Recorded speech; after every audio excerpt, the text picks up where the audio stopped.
Hi எல்லாருக்கும் வணக்கம். இன்றைக்கி மார்னிங்லேருந்து ஆஃப்டர்நூன் வரைக்கும் என்னோடய டே எப்படி இருந்தது அப்படின்னு நான் உங்களுக்கு ஷேர் பண்ணிக்கிறேன். இன்றைக்கி வேலை கொஞ்சம் ஜாஸ்தி தான். மார்னிங் வெசல்ஸ் கொஞ்சம் ஜாஸ்தியாக இருந்ததுனால அதை வாஷ் பண்ணிவிட்டு தென் ஸ்வீப் பண்ணிவிட்டு கோலம் போட்டுட்டேன். கோலம் போட்டால் தான் எனக்கு அந்த டே ஃப்ரெஷ்ஷாக இருக்க மாதிரி ஒரு ஃபீல் கொடுக்கும். இன்றைக்கி மிஷினில் துணி போடுற ஒர்க் இருந்தது. அத்தை போட்டதுக்கப்புறமா போடலான்னு வெயிட் பண்ணேன். அண்ட் தென் பிரேக்ஃபாஸ்ட் முடிச்சதுக்கப்புறமா முருங்கைக்கீரை வாங்கியிருந்தாங்க அத்தை. அதை சேஃபாக ஒரு கவரில் வச்சுட்டேன். அது நாளைக்கு யூஸ்க்கு. இன்றைக்கி சிறுகீரை கூட்டு பண்ணலாம் அப்படின்னு பிளானு. இது நேற்று வாங்கினது. அது ஸ்பாயில் ஆகிடக்கூடாதுன்னு சொல்லிவிட்டு இன்றைக்கி சிறுகீரை வச்சுட்டு இன்றைக்கி உள்ள முருங்கைக்கீரை நாளைக்கு வச்சுக்கலாம் அப்படின்னு நாங்கள் வச்சுட்டோம். அதை நான் வாஷ் பண்ணி கட் பண்ணி கொடுத்துட்டேன் அப்படின்னா அத்தை வச்சுருவாங்க. மோஸ்ட்லி வெனஸ்டே நாங்கள் எப்போவுமே நான்வெஜ் தான் வைப்போம். ஏதாவது ஒரு நல்ல டே வந்துருச்சு அப்படின்னா நாங்கள் அன்றைக்கி ஸ்கிப் பண்ணிக்குவோம்.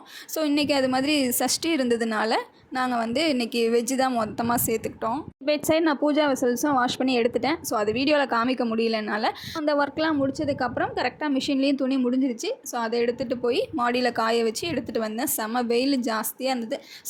சாப்பிட்டுட்டு கொஞ்சம் நேரம் உட்காந்துட்டு அதுக்கப்புறமா நான் ரூமுக்கு ரெஸ்ட் எடுக்க வந்துட்டேன். ரூமுக்கு ரெஸ்ட் எடுக்க வரும்போது நான் கையோட எப்பயுமே வாட்டர் பாட்டிலோட தான் வந்துடுவேன். ஏன்னா அந்த 2 லிட்டர்ஸ் நான் ஃபினிஷ் பண்ணி ஆகணும். தண்ணி குடிச்சிட்டு கொஞ்சம் நேரம் அப்படியே தூங்கி ரெஸ்ட் எடுத்துகிட்டு அப்புறம் எழுந்துப்பேன்.